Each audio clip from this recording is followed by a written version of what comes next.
کافروں کے بیچ میں آ گئے، جس کی وجہ سے ادھر ادھر پریشان بھاگ رہے تھے۔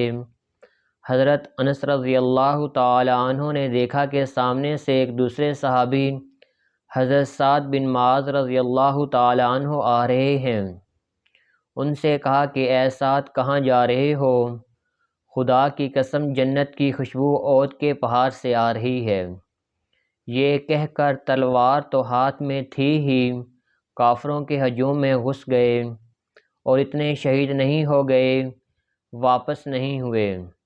شہادت کے بعد ان کے بدن کو دیکھا گیا تو چھلنی ہو گیا تھا۔ 80 سے زیادہ زخم تیر اور تلوار کے بدن پر تھے۔ ان کی بہن نے انگلیوں کے پوروں سے ان کو پہچانا۔